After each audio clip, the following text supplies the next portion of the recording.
Account ಅಂತ ಬರೀತೀನಿ. ಆ ದುಡ್ಡಲ್ಲಿ ಬಂದ ಮೇಲಿಂದ ಅವ್ರು ಅದನ್ನ ತೆಗೆದುಕೊಂಡು ಈ ಪ್ಲಸ್ 8 ಕೋಟಿ ಏನ್ ಫ್ರೀಸ್ ಮಾಡಿದಾರೆ ಅದನ್ನ ತೆಗೆದುಕೊಂಡು ಅದರಲ್ಲಿ ಎಷ್ಟು ಬೇಕೋ ಅಷ್ಟನ್ನ ಹಂಚ್ತಾರೆ. ಗೊತ್ತಾಯ್ತಲ್ಲ? 8 ಕೋಟಿಗೆ ನೀವು ಕಂಡ್ಬಿಡ್ಬೇಡಿ, 8 ಕೋಟಿ ಇರ್ಲಿ.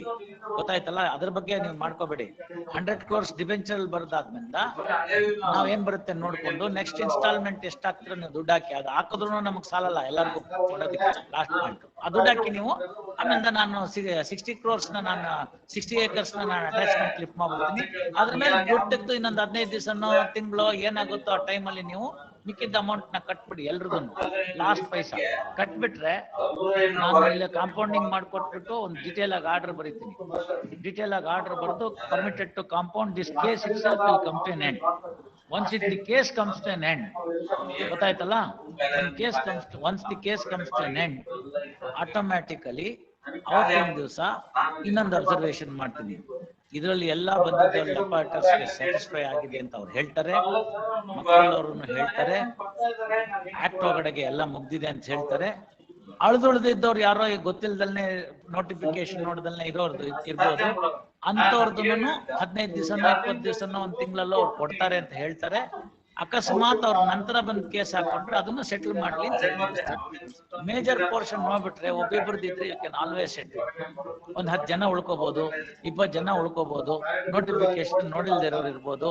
ಇವರೇ ನಮ್ಗೆ ದುಡ್ಡು ಬಂತು ಅಮರ ಪೈಸಾ ಆಗೇ ಅಂದ್ರೆ ಎಲ್ಲರೂ ಓಡಿ ಬರ್ತಾರೆ. ಬರ್ತಾರ ಬರಲ್ವೋ? ಮತ್ತೆ ಅಷ್ಟೇ, ಅದನ್ನ ಮಾಡ್ಬೇಕಲ್ಲ, ಮಾಡೋಣ. 108 crore ಈಸಿಲಿ ಅವೈಲೇಬಲ್ ಆಗುತ್ತೆ. 108 ಅಲ್ಲ, ನಾನು ಅದನ್ನೇ ನಿಮ್ಗೆ ಹೇಳ್ತಿರೋದು. 8 ಲಾಸ್ಟ್ ಅಲ್ಲಿ ಬಿಡೋದು. ಅದಿರ್ಲಿ, ಅದು ಹಂಗೆ 100 ಫಸ್ಟ್ ಹೋಗ್ಲಿ.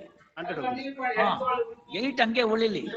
8 ಯಾಕೆ ಉಳಿಬೇಕು ಅಂತಂದ್ರೆ ಅದ್ರಲ್ಲಿ ನಮ್ಗೆ ಗ್ರಿಪ್ಗಿರುತ್ತದು. ಯಾರು ಬಂದಿರ್ತಾರಲ್ಲ ಅವ್ರ ಗ್ರಿಪ್ಗಿರುತ್ತೆ. ನಿಮ್ಗಿರೋ ಭಯ ಏನ್ ಸರ್? ನೀವು ವಾಪಸ್ ಮಾರ್ಕೆಟ್ಗೆ ಬರ್ಬೇಕು. ಮಾರ್ಕೆಟ್ಗೆ ಬಂದು ನಿಮ್ದು ಎಸ್ಟಾಬ್ಲಿಷ್ಮೆಂಟು, ನೀವು ಬೇರೆ ಬೇರೆ ಕೊಡೋ ಅಗ್ರಿಮೆಂಟು, ನಿಮ್ಗೆ ಇನ್ಯಾರು ಬರ್ಬೇಕು ದುಡ್ಡು, ಅವೆಲ್ಲ ಬರ್ಬೇಕು. ಅದನ್ನ ತಗೊಳ್ಳೋಣ ಅಂತ ನೀವು ಮಾರ್ಕೆಟ್ಗೆ ಬರಕ್ ಹೋದ್ರೆ ಪೊಲೀಸ್ ಭಯ. ಅದಕ್ಕೇನ್ ಮಾಡಿದ ನಾನು ಎಲ್ಲೋ ಕೂತ್ಕೊಂಡು ಆಪರೇಟ್ ಮಾಡ್ತಾನೆ. ಎಲ್ಲೋ ಕೂತ್ಕೊಂಡು ಆಪರೇಟ್ ಮಾಡ್ಬೋದು, ಗೊತ್ತಾಯ್ತಲ್ಲ? ಈಗ ವಿಡಿಯೋ ಕಾನ್ಫರೆನ್ಸ್ ಅಲ್ಲಿ ನಾವು ಮಾಡ್ತಾ ಇದೀವಿ. ಕಟಿಂಗ್ ವಿಡಿಯೋ ಕಾನ್ಫರೆನ್ಸ್ ಅಲ್ಲಿ ಮಾಡು ಅಂದ್ರೆ, ಹೇರ್ ಕಟಿಂಗ್ ವಿಡಿಯೋ ಕಾನ್ಫರೆನ್ಸ್ ಅಲ್ಲಿ ಮಾಡೋದ್ರೆ ಆಗುತ್ತಾ? ಹೋಗ್ಬೇಕಲ್ಲ, ನಾವು ಬಾರ್ಬರ್ ಹತ್ರ ಕೂತ್ಕೋಬೇಕಲ್ವಾ? ಅದು ಪಾಯಿಂಟು. ಹಾಗೆ ನಿಮ್ ಕಕ್ಷಿಗಾರನಿಗೂ ಅಷ್ಟೇ, ಎಲ್ಲೋ ಕೂತ್ ಆಪರೇಟ್ ಮಾಡೋದ್ ಕಷ್ಟ. ಇಲ್ಲಿ ಇಬ್ರು ಬ್ರದರ್ಸ್ ಇದಾರೆ, ಅವ್ರಿಗೆ ಇಂಟ್ರೀಮ್ ಪ್ರೊಟೆಕ್ಷನ್ ಕೊಟ್ಟಿದ್ದೀನಿ.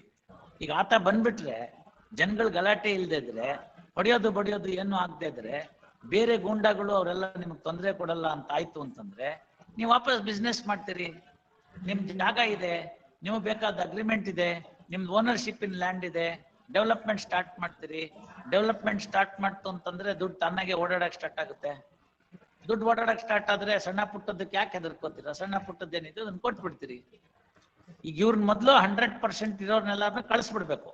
ಈಗ ಯಾರು ಲಿಸ್ಟ್ ಕೊಟ್ಟಿದಾರ ಅವ್ರನ್ನ, ಅಲ್ಲಿ ಲಿಸ್ಟ್ ಕೊಟ್ಟಿರೋರು ಅದನ್ನ ಮುಗ್ದೋಗ್ಬಿಡ್ತು ಅಂತಂದ್ರೆ ಆಟೋಮ್ಯಾಟಿಕ್ ಆಗಿ ಮುಗ್ದೋಗುತ್ತೆ. ಸೊ ಫಸ್ಟ್ 100 crores ಏನ್ ಬರುತ್ತೆ ಅದ್ರೊಳಗಡೆ ಎಷ್ಟು ಪರ್ಸೆಂಟೇಜ್ ಆಯ್ತು ಅಷ್ಟು ಪರ್ಸೆಂಟೇಜ್ ರಿಲೀಸ್ ಮಾಡ್ಬಿಡುತ್ತೆ. ಸರ್ಕಾರಕ್ಕೂ ಸಂತೋಷ, ಅಯೋಗೂ ಸಂತೋಷ, ನನಗೂ ಸಂತೋಷ, ನಿಮ್ಗೂ ಸಂತೋಷ. ಯಾಕೆ? ಇಂಥ ಕೇಸ್ನಲ್ಲಿ ಇಂಥ ಪ್ರಾಬ್ಲಮ್ ಇದ್ದಿದ್ದನ್ನು ನಾವು ಮಾಡ್ಕೊಟ್ಟಿದ್ದೀವಿ ಅಂತ. ನಿಮ್ದೆಲ್ಲ ಬರುತ್ತೆ. ನಿಮ್ಗೆ ಒಂದು ಕೇಸ್ ಸಾಕು, ಇಂಥದ್ದು ಇಡೀ ವರ್ಷಕ್ಕಾಗುವಂಥದ್ದು ನಿಮ್ಗೆ ಬೇಕಾಗಿರ್ತಕ್ಕಂಥದ್ದೆಲ್ಲ ಸಿಗುತ್ತೆ. ತಪ್ಪೇನಿಲ್ಲ, ತಪ್ಪೇನಿಲ್ಲ. ವಕೀಲರಿಗೆ ತಿಂಗಳ ಫೀಸ್, ತಿಂಗಳ ಸ್ಯಾಲ್ರಿ ಬರುತ್ತಾ? ಏನಿಲ್ಲ. ಅದೇ ಉರ್ದುನಲ್ಲಿ ಒಂದು ಗಾದೆ ಇದೆ, ಹಿಂದಿನಲ್ಲಿ, ಮಾರೆತ್ತು ಹಾತಿಕ್ಕೂ ಮಾರ್ನ ಲುಟ್ಟೆತ್ತು ಬಂಡಾರ್ಕೋ ಲೂಟ್ನ ಅಂತ. ಸಣ್ಣ ಪುಟ್ಟದ್ದು ಕೈಯಾಗಿ ಸಿಕ್ಕಾಕೋಬಾರ್ದು. ಅರ್ಥ ಆಯ್ತಲ್ಲ? ಒಂದು ಅಡಿಕೆ ಕದ್ರೂ ಕಳ್ಳಾನೆ, ಭಂಡಾರಕ್ಕೆ ಕನ್ನ ಹಾಕಿದ್ರು ಕಳ್ಳಾನೆ. ರಕ್ತ ಕೆಟ್ಟರು ಸುಖ ಇರ್ಬೇಕು ಅಂತ ಗಾದೆ.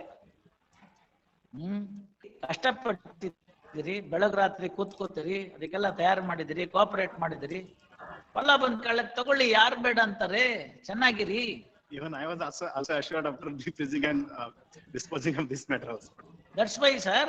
That's why I am saying, ನೀವಾಗ್ಲಿ, Rajesh Doddamani ಆಗ್ಲಿ, ಲಿಯಾಕತ್ ಆಗ್ಲಿ, ಯಾರೇ ಆಗ್ಲಿ, at the end of the day, you are all working and then taking the money. You are not taking the half money, you see. You are all working. That's your fee. You are entitled to take it. Take it. ನಮ್ಮ ಹುಡುಗರೆಲ್ಲ ಕಷ್ಟಪಟ್ಟು ಕೆಲಸ ಮಾಡ್ತಾರೆ, ತಗೋತಾರೆ. ಏನು ಇಲ್ದೇ ಇದ್ರು ಕೂಡ ನಾನೇನೋ ಒಂದ್ ಸಣ್ಣ ಪುಟ್ಟ ರಿಲೀಫ್ ಕೊಟ್ಟು ಕಳಿಸ್ತೀನಿ, ಹೋಗ್ಲಪ್ಪ ಇರ್ಲಿ ಅಂತ.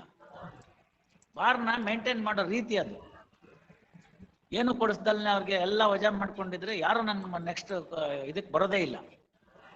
ನೆಕ್ಸ್ಟ್ ರೋಸ್ಟರ್ಗೆ ಬಂದ್ರೆ ಎಲ್ಲ ಸುಳ್ಳ ಪಳ್ಳ ಹೇಳ್ತಾರೆ. CRPC ನಲ್ಲಿ ಹಲವಾರು ಪ್ರಾವಿಷನ್ ಇದೆ, ಒಂದೋ ಎರಡೋ ಹಾಕ್ತಾರೆ. ಏನು ಇಲ್ಲ ಅಂದ್ರೆ ಡಿಸ್ಮಿಸ್ ಡಿಫಾಲ್ಟ್ ಮಾಡ್ಕೊಂಡು ಹೋಗ್ತಾರೆ. ನಾನು ಆ ಕಡೆಗೆ ಹೋದ್ಮೇಲೆ ರೆಸ್ಟೋರೇಷನ್ ಹಾಕ್ಕೋತಾರೆ. ಅವ್ನ್ ನಮ್ಮ ಅಜ್ಜ ಬಂದು ಕೂತ್ಕೊಂಡ್ರೆ ಅವಾಗ ಗೊತ್ತಾಗುತ್ತೆ. ಅರ್ಥ ಆಯ್ತಲ್ವಾ? ಅದರಿಂದ ಇವೆಲ್ಲ ಏನು ಮಾಡಕ್ಕಲ್ಲ. ಮತ್ತೆ 482 ರೆಸ್ಟೋರ್ ಆದ್ರೂ ಪುನಃ ನನ್ನ ಹತ್ರನೇ ಬರುತ್ತೆ. ಎಲ್ಲಿ ತಪ್ಪಿಸ್ಕೊಂಡು ಹೋಗ್ತಾರೆ ಅವರು? ಎಲ್ಲಿ ತಪ್ಪಿಸ್ಕೊಂಡು ಹೋಗ್ತಾರೆ? ಎಲ್ಲೂ ಹೋಗಲ್ಲ. ಹಂಗಾಗಿ ಅದೆಲ್ಲ ಅಲ್ಲಿಗಿರುತ್ತೆ. ಪ್ರಶ್ನೆ ಬರೋದು ಅದಲ್ಲ. ಪ್ರಶ್ನೆ ಬರೋದು ಅವ್ರನ್ನ ನೋಡ್ಬೇಕು. ಕೊನೆಯಲ್ಲಿ ಇದಾರಲ್ಲ ಅವ್ರು ನೋಡ್ಬೇಕು. ಬಡವರು ಏನೋ ಮೈ ಮುರಿದು ದುಡಿರೋ ಅಂತಂದ್ರೆ ಇಲ್ಲೆಲ್ಲೋ ಮನೆಯಲ್ಲಿ ಇಂಟ್ರೆಸ್ಟ್ ಜಾಸ್ತಿ ಕೊಡ್ತಾರೆ ಅಂತ ಹಾಕ್ಬಿಟ್ಟು ಕೂತ್ಕೊಂಡ್ಬಿಟ್ರು. ಮಕ್ಕಳ ಮದ್ವೆಗೋ ಏನೋ ಒಂದ್ ಸಣ್ಣ ಪುಟ್ಟದ್ ಮಾಡಕ್ಕೋ ಇಲ್ಲ ಆಸ್ಪತ್ರೆಗೋ ದುಡ್ಡು ಬೇಕೀಗ. ಎಲ್ಲಿಂದಿದೆ ಅವ್ರ ಹತ್ರ? ಹಾಕ್ಬಿಟ್ರು, ಹೋಗ್ಬಿಡ್ತು. ಇವಾಗ ಏನ್ ಮಾಡ್ತಾರೆ? ಪ್ರಾಬ್ಲಮ್ ಇರೋದು ಅಲ್ಲಿ. ಸೊ ಅದಕ್ಕೋಸ್ಕರ ಅವ್ರು ಕೊಟ್ಬಿಡೋಣ. ಅವರೆಲ್ಲ ಕೊಟ್ಬಿಟ್ರೆ ತಾನಾಗೆ ಸರಿ ಹೋಗ್ಬಿಡ್ತಾರೆ ಅವ್ರ ಪಾಡಿಗೆ ಅವ್ರು ನಿಮ್ಗೆ ಅವಾಗ ವ್ಯಾಪಾರ ಮಾಡಕ್ ಸರಿ ಹೋಗುತ್ತೆ. ಬರಕ್ ಆಗ್ತಾ ಇಲ್ಲ ನಿಮ್ಗೆ ಇಲ್ಲಿಗೆ. ಬಂದ್ರೆ ಹೊಡಿತಾರೆ ಅನ್ನೋ ಭಯ. ಇವರೊಬ್ಬರೇ ಹೊಡೆಯೋದಲ್ಲ, ಬೇರೆ ಆಂಟಿ ಸೋಷಿಯಲ್ ಎಲಿಮೆಂಟ್ಸ್ ಇದ್ದಾರೆ, ಕಾಂಪಿಟೇಟರ್ಸ್ ಇದ್ದಾರೆ. ನಂಗೆ ಗೊತ್ತಿದೆ ಬಿಡಿ, ಕಾಂಪಿಟೇಟರ್ಸ್ ಇದ್ದಾರೆ, ಮಾರ್ಕೆಟ್ ಅಲ್ಲಿ ಕಾಂಪಿಟೇಟರ್ಸ್ ಇದ್ದಾರೆ, ನಿಮ್ ಬಿಸ್ನೆಸ್ಗೆ ಕಾಂಪಿಟೇಟರ್ಸ್ ಇದ್ದಾರೆ. ಅವರೆಲ್ಲ ತೊಂದರೆ ಕೊಡ್ತಾರೆ. ಪೊಲಿಟಿಕಲ್ ಇನ್ವಾಲ್ವ್ಮೆಂಟ್ ಆಗುತ್ತೆ. ಮೊಮೆಂಟ್ ಪೊಲಿಟಿಕಲ್ ಇನ್ವಾಲ್ವ್ಮೆಂಟ್ ಆಯ್ತು ಅಂತಂದ್ರೆ you cannot survive. Registration of this case is also outcome of that. ಮತ್ತೆ ಇನ್ನೇನ್ ಮಾಡ್ತಾರೆ? ಒಳ್ಳೆ ಚೆನ್ನಾಗಾಯ್ತಲ್ಲ, ಕೊಡೋ ದುಡ್ಡು ಕೊಟ್ಬಿಡ್ಬೇಕು. ಈಗ ಅವ್ನ್ ಬಂದ IMA ಏನಾಯ್ತಲ್ಲಿ? ಏನು ಆಗ್ಲಿಲ್ಲ. ಒಂದಷ್ಟು ದುಡ್ಡು ಬಂತು, ಆಮೇಲೆ ಅಲ್ಲಿಗೆ ಮುಗ್ದೋಯ್ತಲ್ಲ. ಆರಾಮಾಗಿರೋರು ಹೋದ್ರು, ಒಬ್ರು ಇಬ್ರು ಮಂತ್ರಿಗಿರಿ ಕಳ್ಕೊಂಡ್ರು ಅಷ್ಟೇ. ಏನ್ ರಿಸಲ್ಟ್ ಏನಾಯ್ತು? ಏನು ಆಗ್ಲಿಲ್ವಲ್ಲ. ಸ್ವಲ್ಪ ಡಿಫಿಕಲ್ಟೀಸ್ ಫೇಸ್ ಮಾಡ್ತಾ ಇದ್ದೀವಿ. ಮ್ಯಾಚಿಂಗ್ ಆಫ್ ದಿ ಬಾಂಡ್ಸ್ ಅವ್ರು ಒರಿಜಿನಲ್ ಕೊಡ್ತಾ ಇಲ್ಲ, KYC ಕೊಡ್ತಾ ಇಲ್ಲ. ಏನಿದೆ ನೋಡ್ಕೊಂಡು ನೀವು ಮೊದಲು ಮಾಡ್ಕೊಳ್ಳಿ. ಫಸ್ಟ್ ಇರೋಷ್ಟನ್ನ ತಕರಾರು ಇಲ್ದೇ ಇರೋದನ್ನ ಅಷ್ಟನ್ನ ಮಾಡ್ಕೊಳ್ಳಿ. ತಕರಾರು ಇರೋದು ಆಮೇಲೆ ನೋಡೋಣ. ಅದಕ್ಕೆ ಮಾತಾಡಿ. ನಾಳೆಗೆ ಇರೋದು ಪ್ರಶ್ನೆ ಏನು ಅಂತಂದ್ರೆ reconciliation of the depositors. Duplicate ಇತ್ತು ಅಂತಂದ್ರೆ ಒಂದ್ ಇಂಡೆಮ್ನಿಟಿ ಬಾಂಡ್ ಬರ್ಸ್ಕೊಂಡು ಕೊಟ್ರಾಯ್ತು ದುಡ್ಡು. ಡಬಲ್ ಕ್ಲೈಮ್ ಗೇಮ್ ಮಾಡಿದ್ರೆ ಡಬಲ್ ಕ್ಲೈಮ್ ಎಲ್ಲ ಆಗಲ್ಲ. ಕೊಡುವಾಗ ಒಬ್ಬಂದೇ RTGS ಅಕೌಂಟ್ ಕೊಡಕ್ಕಾಗದ, ಅವ್ನು 2 ಅಕೌಂಟ್ ಕೊಡಕ್ಕಾಗಲ್ಲ. Moment he has got 2 accounts in the same name ಅಂತಂದ್ರೆ ಸಿಕ್ಕಾಕೊಂಡ್ಬಿಡ್ತಾನೆ. ನಾವು ದುಡ್ಡು ಕೊಡೋದು RTGS ಅಲ್ಲಿ ಒಬ್ಬನಿಗೇನೆ. ತಕರಾರಿರೋರ್ಗೆಲ್ಲ ನೀನ್ ಸರಿ ಮಾಡ್ಕೊಂಬ ಅಂತ ಕಳಿಸ್ಬಿಟ್ರೆ ಪ್ರೂಫ್ ಕೊಡ್ತಾನೆ ನಾನು. In 3 days sort out 1000 investors. ಮಾಡಿ ಪ್ರೊಸೀಜರ್ ಇದೆ ಅಂತ ಅವ್ರು CI ತಾಡ್ಸಿ ಅದಕ್ಕೇನ್ ಬೇಕು ಎಲ್ಲ ಮಾಡಿ. ಸುಮ್ಮನೆ why waste of time. Yes do it. Really ಸ್ಟಾನ್ 24 2:30 at 2:30.